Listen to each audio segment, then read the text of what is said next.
Today on Keep Alive, we're going to talk about the congressional hearings and what is Facebook really up to. We'll be right back.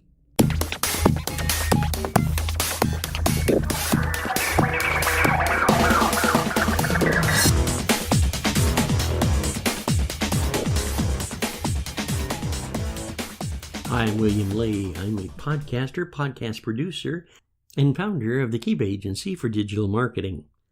What do you think is going to happen with Facebook?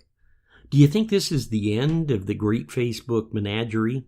Or shall I say monopoly?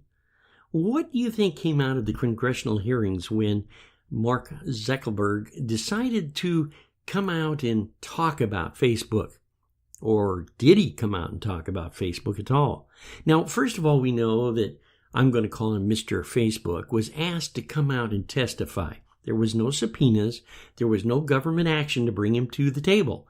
It was simply, would you come out and talk to us? And he took the invitation and made it possible. He did come out. He came out with an idea of taking his case to the jury. He wanted to project what software is all about. Software that was artificial intelligence, which he referred to so many times, and the factor of how Facebook itself started from a small dorm room in a college and ended up, well, where it is today. I don't know if this picture is really what developed. I think that in terms of debate, for instance, the actual questions were, number one, do you feel that you're a monopoly in social media? Do you have anybody with a platform as strong as you in social media? Well, of course, Mr. Facebook immediately referred back to Twitter, but you know and I know that Twitter had its ups and downs, even though it's gained a lot of velocity in the last few months simply by deciding to take on Facebook head for head, toe for toe, inch for inch. It still is not what Facebook is. Now, of course, we look at the number 3 platform in the United States for social media, and whoops, what is it? Well, I'll tell you what it is, friends. It's Instagram. And guess who bought in the year 2010? Oh, it must have been Mr. Facebook. Zuckerberg ate that up in a hurry. He said to Congress that he found that it was in complete tone of what he wanted to do with Facebook, and that the talent and the software and the ability of the founder of Instagram with a complete different idea on using images, comments, and social media content was really something that could be developed to a special new platform if it had the money and the backing to do so. What the final deal was, we'll never know. We know that the founder of Instagram is now a paid employee of Facebook, and I'm sure that the move was a very, very good business structure for both. Now, with Facebook not having to worry about Instagram pounding on its door and pushing on it to come out with better content, more video, and more extras, the market seemed to be really locked in. And I think Congress tried to make that point very clear. That was just one area that I felt they tried to make very clear. Let's look at the other area, the area of our privacy and how Facebook takes care of our privacy. Now, we know for a fact that there's over 90 billion, that's 90 billion postings of content per day. And I want you to remember that as I go through this scenario of what happened and what I think is going to happen to Facebook.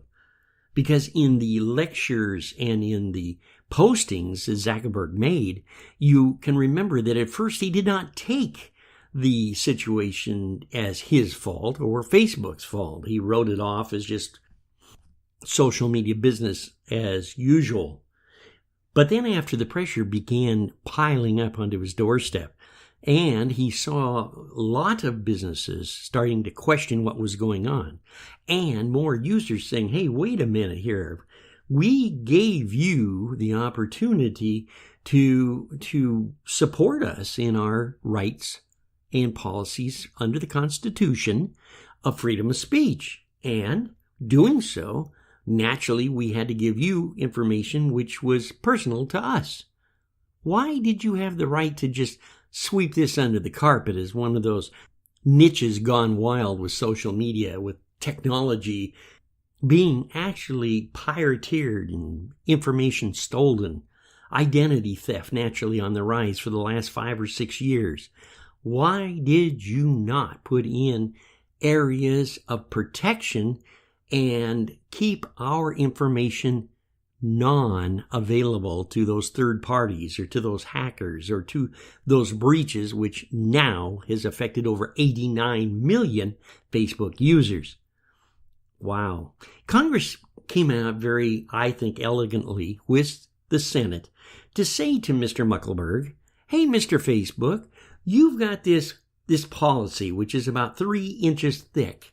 It is written by your $1,200 an hour attorneys. And of course, I'm sure they're worth $1,200 to come up with a actual policy manual that is written to protect Facebook and to protect the users of Facebook. But here comes the rub. Number one, we know for a factor that there's not too many people that read the content when they sign up for Facebook. Oh, sure, it comes down in a rolling menu with all of the high-tech language that an attorney uses, which an average individual that has graduated from high school, wait a minute, even 2 or 3 years of college can't understand. And they're not going to read it and, oh, wow, I wonder. They're going to go, hey, I want to get onto Facebook. I can't wait to enjoy conversation and all the neat stuff that Facebook gives. So they click the button.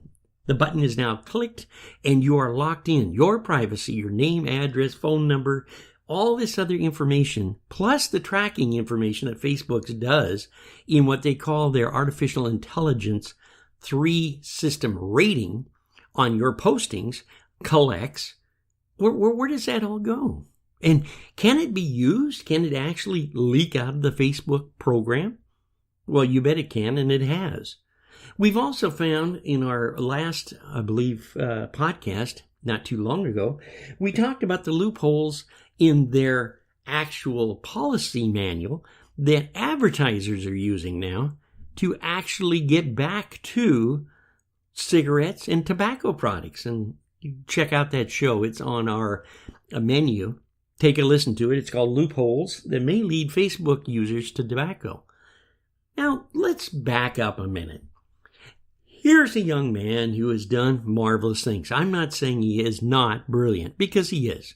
He's gathered himself around brilliant people with a good, solid project that grew into a universal, not just a United States company, but an international universal company that reaches all over the world, that can affect more areas in the world than ever before. More judgments, more opinions. What are you going to do? What are you going to do in a situation like this? The hearings, there were awfully solid questions that were brought out over and over again. Do you feel that you do have the responsibility or do not have the responsibility of protecting privacy of your users? Now, we've already heard this, let me get back to you. Or I'll have my staff look this up and we'll get back to you. We'll have to get back to you. I think that his $1,200 attorneys programmed him so well on the words, we'll have to get back to you. Well, we'll get back to you on this situation or conversation. Well, I don't have those figures with me, but I'll get back to you. $1,200 an hour can buy you some really, I'll get back to you, really good content, don't you think? I can see it now on Facebook as he writes up a little bit of conversation and asks the question, what do you think? Do you think that the American people, the users of Facebook, are going to lose trust in Facebook? And I can hear right now what I would tell him. Well, let me get back to you on that. I'll get back to you for sure. The congressional hearings made a lot of very, very solid points, and one of them was the constitutional right of freedom of speech. Does Facebook have the right to censor the material or content that's put on their page? And if so, why did they have the rights to take your rights away through censorship? Well, I'll get back to you on that, because he really couldn't answer it. However, he would reverse the dump truck up with a whole bunch of garbage in it and say, oh, well, now we're not, because the user can take that conversation or that content and voluntarily remove it from the Facebook page. I mean, the user really has control, not Facebook. Well, if that's the case, then why does artificial intelligence use a 3-level ranking system? Number one, why do they jump in, look at your posts, okay, and actually take an inventory of your posts, finding out which ones got the most hits, which ones moved the advertisers the most, or could be used for moving advertisers that are interested in your information the most? Why then are they put into level number 2, which is from 0 to 10, or whatever the numbers might be?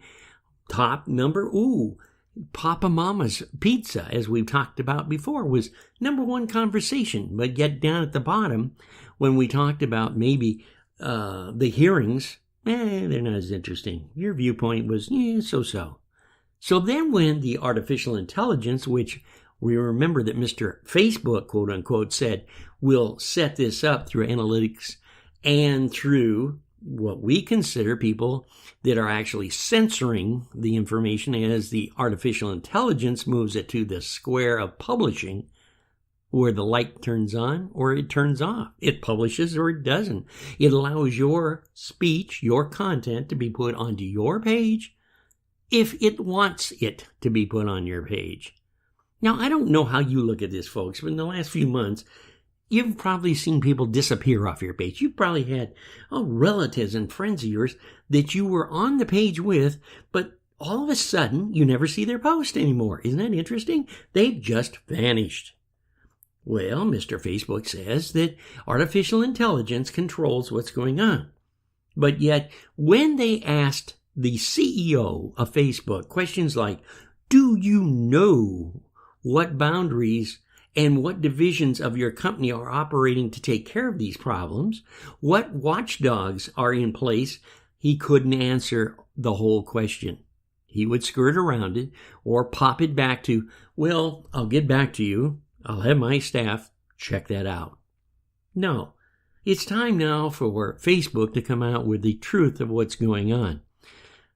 You can't sit down and say, and I quote, you have the right to freedom of speech, but I have the right to make sure that if it sounds hateful or stupid or wrong, or if my artificial intelligence doesn't like it, I have the right, because I am Mr. Facebook, to and take it out of circulation. Will Congress sit down and regulate Facebook? I think it's coming.